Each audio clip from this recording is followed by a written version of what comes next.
étude en cours où on fait le génotype en avance et randomise les patients ou le placebo ou naltrexone par rapport aux gènes.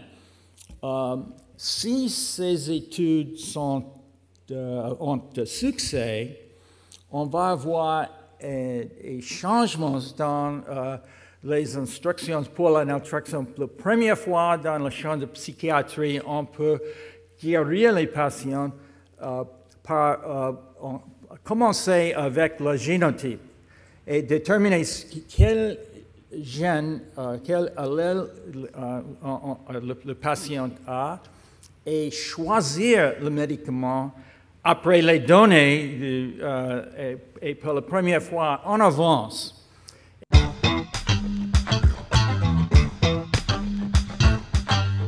Now, what are the factors that contribute to development of addiction? There are three basic domains. First, every drug of abuse changes the brain and changes the brain in dramatic ways, including gene expression, changes in peptide levels, neurochemistry, and resultant behaviors. And further, these changes are persistent, and I'm going to show you one dramatic example of that in an animal model. Environment factors play a role, and here we know stress plays a huge role and an area which my laboratory has pursued studies of since the mid-1960s. But we know cues and set and setting and everything involved in learning and memory may contribute to the acquisition of an addiction. And finally, genetic factors. Elegant epidemiologic studies have shown unequivocally that 25 to 60% of the relative risk of developing an addiction is on a genetic basis. And indeed, Swan has shown that the genetic contribution to developing opiate addiction is in fact the strongest of them all. Now, drugs of abuse alter the brain networks and chemicals. And we've heard a little bit about this from Professor O'Brien, but we know that the rewarding or pleasurable effects of drugs of abuse, those having the so-called reinforcing effects, involve two major neurochemical systems, the dopaminergic system and the endorphin system, acting specifically at the mu-opioid receptors. And I'm going to show you some slides from my laboratory work of Dr. Unterwald, where we found that if you give cocaine in a binge pattern, on-off, bombarding its sites of action in a way which is parallel to the human use pattern, we find a profound, as you will see on the right panel, increase in mu-opioid receptors, very specifically in those regions that have these abundant terminals. In red, you will see increased mu-opioid receptors in the ventral and dorsal striatum, which is where the nucleus accumbens is, as well as the caudiputamen. And in the lower right panel, you will see increase of mu receptors in the amygdala. So a relative endorphin deficiency develops, and we have shown it persists, both in animal models and more recently in humans, for protracted periods of time, both after cocaine addiction and after also opiate addiction. If you delete the mu-opioid receptor from mice, they don't administer morphine or heroin, they derive no benefit, no analgesia, they get no conditioned place preference, liking for opiates, they have attenuated self-administration of cocaine and attenuated self-administration of alcohol. Countermodulation, kappa opioid receptor systems, we have shown are similarly increased by cocaine, but unlike the mu system, one gets a profound increase in dynorphin gene expression and dynorphin peptide. So one has activity to counteract the dopaminergic effects. Now, we hypothesized that multiple variants of multiple genes may contribute to developing an addiction, that some gene variants will be associated with specific personalities or behavior, such as risk-taking, sensation-seeking, impulsivity studied by others, and that may contribute to the first event of trying an illicit drug, stepping over the boundaries.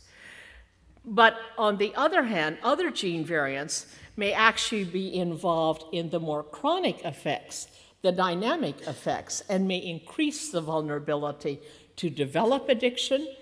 And in addition, there may be gene variants that modulate drug metabolism and disposition and lead to different outcomes in even pharmacologic treatment for addiction. And a variant in the coding region of the gene which could change pharmacogenetics and thereby alter physiology, and also pharmacogenetics, which could alter response to medications, and also might be associated with addictions. We predicted that we would find an association of this variant, which we defined then as functional, with opiate addiction and with alcoholism. So as O'Brien has presented, Steve LaForge in my laboratory and myself went and forged a collaboration with Heilig, and we let the young postdoc Gavin Bart participate in these studies, though he never got to go to Sweden, unfortunately. And what we found out was that there was a very strong association of this variant with Swedes. Now, why did we go to Sweden? In central Sweden, there's very little genetic admixture. The Swedes are mostly Swedes with Swedish heritage for 3, 4, or 5 generations. In US, especially New York, we are very admixed. Very hard, therefore, to point out or identify the contribution of one variant in a complex disease, and indeed addictions like cancer, like hypertension, like diabetes, are complex diseases with multiple variants involved. But in Sweden, it didn't matter if we looked at all subjects or those with Swedish heritage. And Stephanie O'Malley, who you heard about in another context, and I, conducted studies where we gave a cousin of naltrexone, nalmefene, intravenously, or naloxone, very short-acting intravenously, to healthy humans. And you'll see in gray naloxone's effects on ACTH and cortisol, and you will see in green the even greater effects of nalmefene on ACTH and cortisol.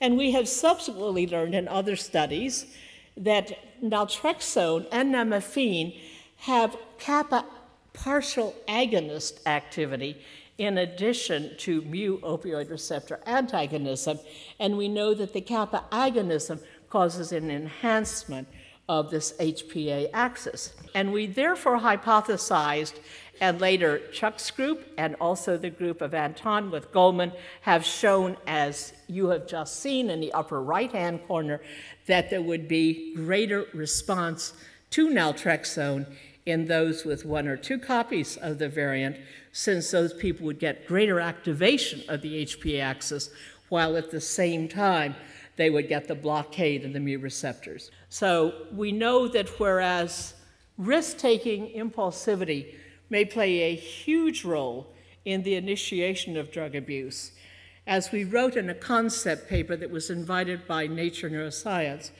with time, stress responsivity undoubtedly plays a bigger role. Environmental factors of a variety of type play a role, but genetic factors and drug-induced factors play the major role. We have to be very careful when we talk about genetics. Multiple variants do not cause you to have any disease. They increase the vulnerability, or conversely, and we found some of these too, may increase protection from vulnerability to develop that disease. This is true for each of the addictions which need to be studied separately, as well as cancer, hypertension, diabetes, other kinds of complex disorders. But we have to be careful not to say you have the gene, you'll get the disease. So the future, genetics, but in addiction, drug-induced effects can supersede. I can take a rat or a mouse that hates to self-administer cocaine or heroin and teach them to do so, not unlike we see sometimes our young people being taught to like a drug of abuse. So with that, we have to realize the drug effects themselves are extraordinarily potent, and the brain